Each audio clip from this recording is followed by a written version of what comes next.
Diga aí pessoal, tudo bem? Eu sou o Zero e este é Adriano.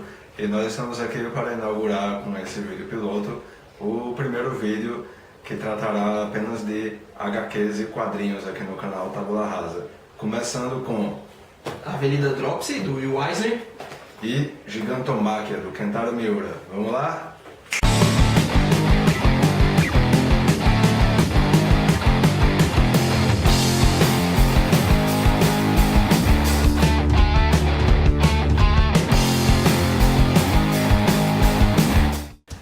Bem, pessoal, assim, primeiramente, a gente vai começar falando da Avenida Dropsy, né, que é uma obra de autoria do Will Eisner.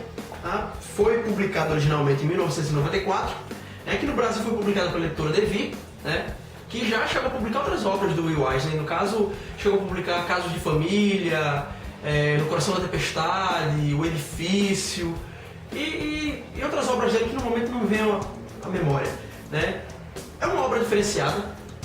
Por que deixa eu começar esse primeiro projeto piloto falando dessa obra, né? Porque é uma obra significante, né? E o autor em si também, de certa forma, é significante para a nona arte, né? Que é para a história em quadrinhos, né? Ou no caso, para a nona arte, que é como o pessoal chama de arte sequencial, né? Então é uma história bem em conta, né? A Avenida Dropsy tem um contexto, tem uma peculiaridade que aí eu vou chegar lá, mas antes eu queria falar um pouco do autor. Quem é o Will Eisner, né? Para quem não conhece essa área dos quadrinhos, e para quem conhece, o Will Eisner foi um dos maiores nomes da área dos quadrinhos que já existiu, né? Chegou a trabalhar no começo da sua juventude com o Bob Kane, né, que foi o criador do Batman, e chegou a conhecer outros autores aí renomados, outros artistas de grande renome, né? É americano, o Will Eisner nasceu nos Estados Unidos, tá? Vem de uma família judia, de descendência da nobreza austro-húngara. Praticamente passou sua juventude toda morando ali centrado em Nova York. Chegou a perambular pela rua que é foco principal e tema desse encadernado, que é a Avenida Dropsy, tá? E aí essa obra, de certa forma, ela é um dos bons contos e casos e acasos que o Eisner já sabia e que teria experimentado durante sua juventude e vivenciado esse processo. Então é uma obra magnífica, interessante, porque ela fala um pouco da estruturação, né, do processo de estruturação e de urbanização, tanto de verticalização como do processo inicial de moradia, de constituição de moradias nos Estados Unidos, e se passa inicialmente em meados do século XIX, 1800 e alguma coisa, 70, 1890, por aí. E aí começa com a proposta de apresentar a Avenida Dropsy como um bairro voltado para aquelas famílias bem abastadas que estavam experimentando e começando a conhecer o novo mundo, né? Ou como eles chamavam, a Nova Amsterdã, que seria os Estados Unidos. Então tinham descendentes ou famílias ou familiares ou famílias inteiras que vinham da Inglaterra, da Suíça, da França e de outras regiões que estavam indo morar lá. Então inicialmente a Avenida Dropsy foi uma das ruas de Nova York que começou a ser explorada sobre esse contexto. Em uma rua voltada para aqueles que já vinham de um berço de um certo nível. E com o passar do tempo, a Avenida Dropsy vai contando com seus personagens, com seus moradores, algumas peculiaridades interessantes que aí caracteriza isso, ou melhor, caracteriza a obra, um processo de metamorfose urbana constante que vem ocorrendo. E aí a história começa falando da família Dropsy, que supostamente seriam os primeiros a irem morar nessa região, que foram os que inspiraram o nome dessa avenida, dessa rua também. E a Avenida Dropsy é interessante porque ela narra essa parte também do apogeu do bairro até a sua decadência, né? Em que ele fala que as famílias que ali moravam vinham de um histórico familiar já antigo, de uma genealogia familiar de berço nobre, e aí eles também sofreram com o impulso e com como é que se posso dizer? Processo de globalização. Isso. Dos novos ricos também, que seriam aqueles que antes tinham poucas condições de vida e que através do trabalho e do esforço, que é uma característica muito comum da história do desenvolvimento capital dos Estados Unidos também, que veio a residir lá, e esses novos ricos entravam em choque com esses tradicionais ricos. E é interessante que a Avenida Dropsy vai explorando esses aspectos até se tornar um bairro decadente, devido a um processo de verticalização exagerado de construção, né, em que as pessoas também exploravam isso, e alguns empreendedores visionários viam que, como estava ocorrendo muito essa questão da imigração para os Estados Unidos, estava ocorrendo isso de uma forma muito comum, e famílias de todos os tipos, de todos os berços que estavam indo ali residir, eles começaram a pensar em fazer algo que fosse economicamente viável até para as famílias de baixa renda. Então, a história é interessante, porque ela fala de um bairro que foi criado com uma proposta, que se tornou um grande bairro, depois caiu, se tornou decadente, e aí o final é mais interessante porque o final acaba sugerindo o resgate simbólico e significante da história desse bairro e das pessoas. E é uma coisa até que o Zero comentou comigo, que é um aspecto bem interessante e característico dessa obra do Eisner, que eu achei fantástico, das obras do Eisner que eu cheguei a ler, comparado com o Edifício e com Nova York, esse aqui para mim é um dos que mais me cativou, que é a questão de que o protagonista principal da obra não é uma pessoa, é o bairro. Isso é muito legal. Inclusive, um detalhe que eu acho interessante é que a história dele é construída página a página.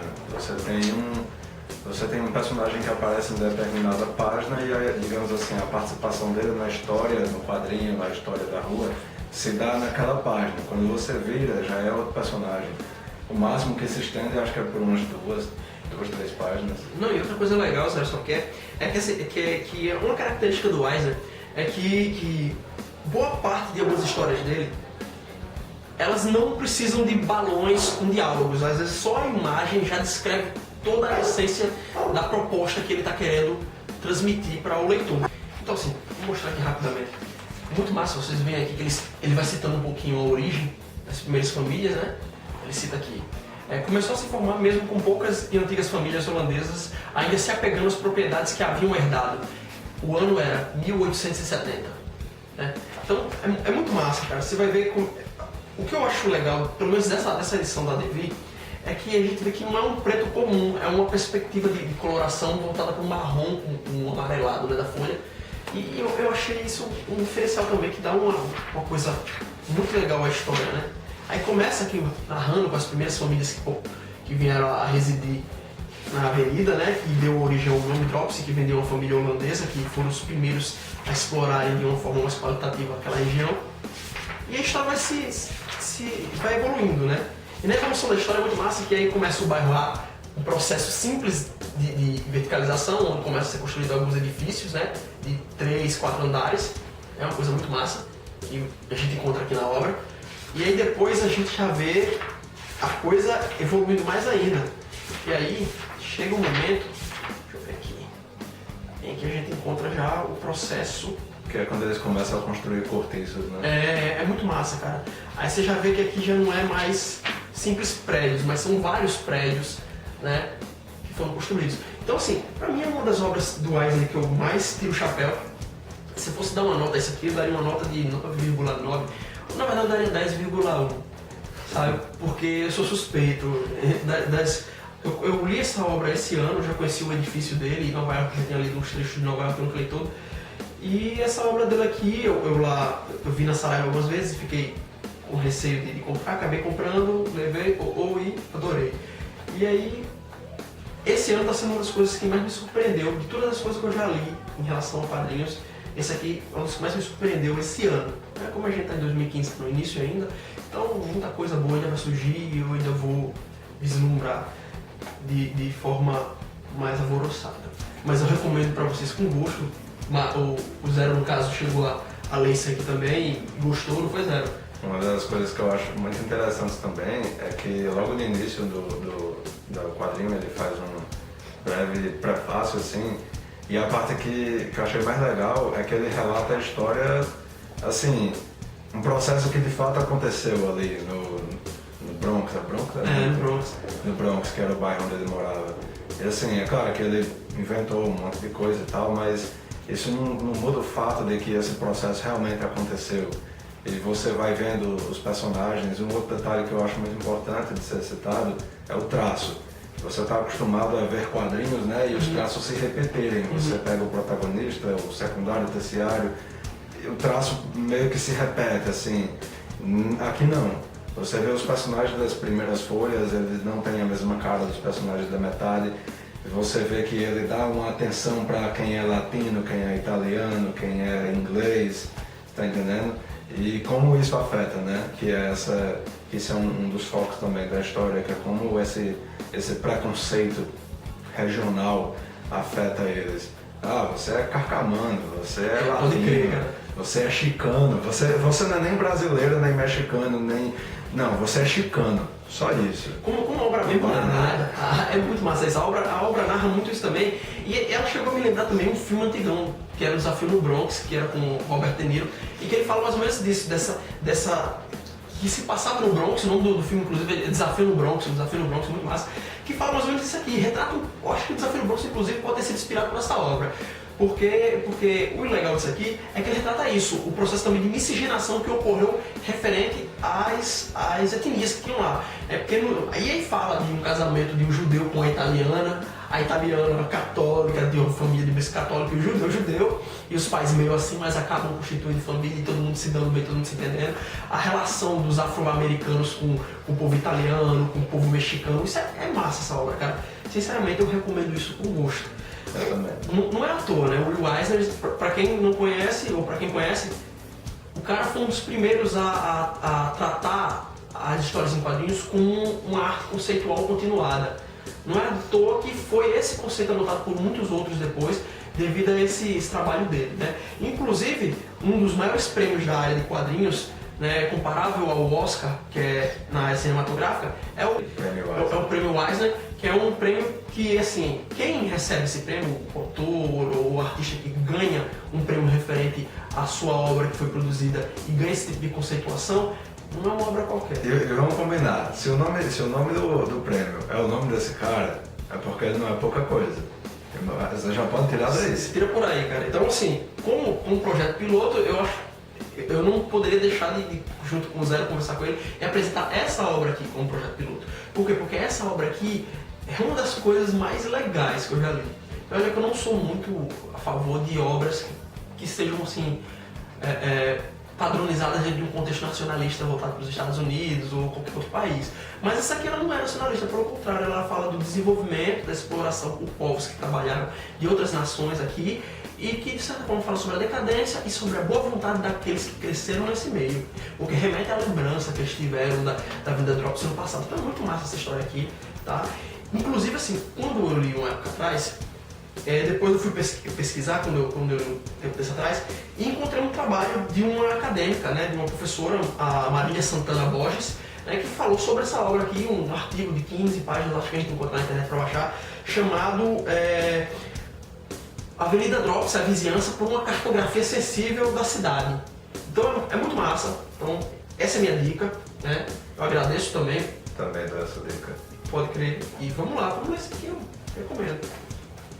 Seguindo adiante aí, juntando com essas dicas que a Adriana mostrou aí com relação à Avenida Drops, que assim, só para complementar, finalizar, eu não sei se esse termo existe no meio dessa galera que lê quadrinhos, eu não me informo muito, mas o legal é que é uma história não ortodoxa. Pode crer. Você está acostumado a abrir um quadrinho, você tem um protagonista, você tem os secundários, ou você tem um grupo de protagonistas, e ele não é assim.